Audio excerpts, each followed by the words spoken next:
Le chœur de la cathédrale de Toul est surprenant parce que la cathédrale, vous le voyez tout de suite en rentrant, c'est une cathédrale gothique, c'est une cathédrale qui date du Moyen-Âge et son chœur, lui, est un chœur Renaissance. Vous voyez, l'architecture adoptée est très différente, c'est une architecture classique, c'est ce retour à l'Antiquité, on est loin vraiment de l'exubérance de la fin de la période gothique et ce chœur finalement est habillé à la mode Renaissance. Alors pourquoi? Eh bien tout simplement pour des effets de mode.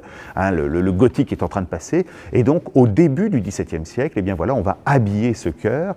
Et puis en 1625, on réalise, aux alentours des années 1825, on réalise toute cette série de portraits qui m'entourent et qui représentent soit des grands saints du diocèse de Toul, de Nancy et de Toul aujourd'hui. Alors, c'est des noms que vous connaissez tous parce que c'est des noms qu'on retrouve dans nos églises, qu'on retrouve dans certaines rues d'ailleurs. C'est Saint Gérard, on en a parlé avec sa fameuse cathèdre. C'est également Saint Mansuy.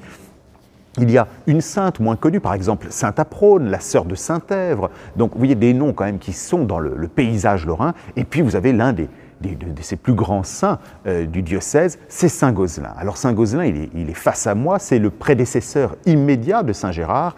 Il va être évêque durant 40 ans, donc une grande longévité sur le trône de Toul.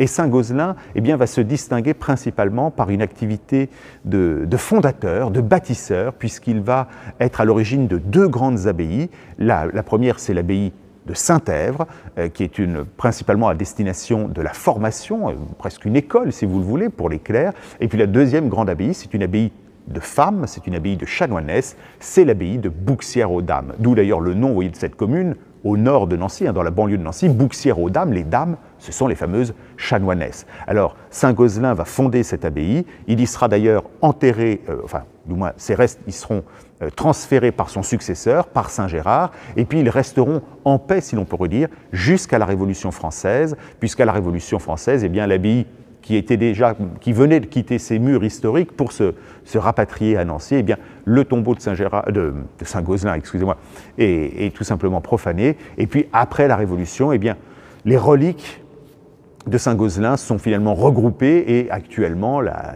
plus grande partie des reliques de Saint Gozlin est à la cathédrale de Nancy, de même que l'on peut y voir, notamment lors des Journées du patrimoine, son somptueux trésor. Alors je vous encourage à aller faire un tour cette fois à Nancy et à quitter la cathédrale de Toul pour celle de Nancy. Le fameux trésor de Saint Gozlin, c'est un calice, c'est un évangéliaire, enfin ce sont des pièces somptueuses, extraordinaires, qui datent du Xe siècle et qui rappellent voilà, la munificence des évêques de Toul. Alors venez aussi admirer le tableau, c'est un tableau qui a été restauré dans les années 60, ici il a été restauré comme l'ensemble des tableaux en 1965, et puis en regardant cette galerie de portraits tout autour de moi, eh bien on lit tout simplement l'histoire des grands saints du diocèse de Nancy et de Toul.